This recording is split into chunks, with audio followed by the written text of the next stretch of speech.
Today, we're going to look at the Golden State Warriors and, more importantly, one of the big trade they essentially made in the offseason. So the first thing is we're going to look at how Chris Paul either benefits or harms the Warriors. Let's go. So the first thing we're going to do when comparing this is we're going to look at the Golden State Warriors against the Lakers to end last year and the difference between the Golden State Warriors and the Lakers to begin this year, looking at the preseason games. So the first thing of note is that when you place Chris Paul in the starting lineup, it also takes away from someone else's minutes. So we're going to compare the starting five against the Lakers at the end and the starting five of the Lakers against the Lakers at the beginning here.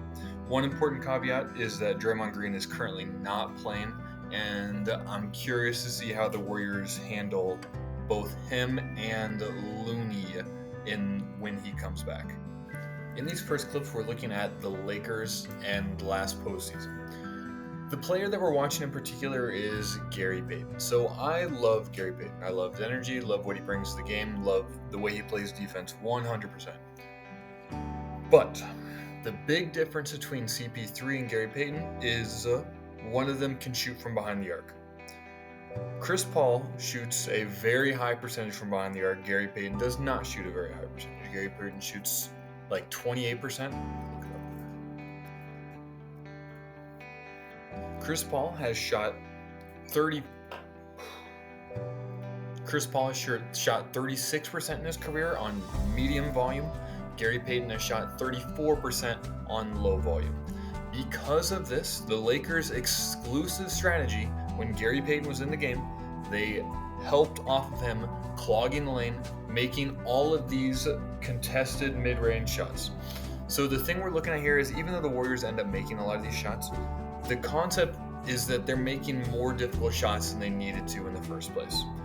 So then we jump to the Lakers versus the Warriors this season. In fact, the most recent preseason game that occurred on October 13th.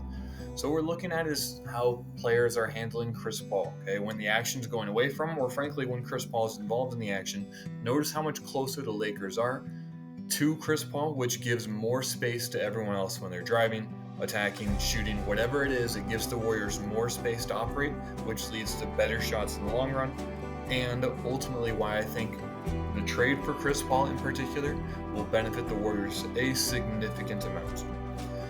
Of course, this is preseason, so take that with semi of a grain of salt, and obviously both teams are not full health, not playing full capacity, etc. But I think it signifies a greater potential for the Warriors to be good, compete for a championship, or at least compete with the Denver Nuggets.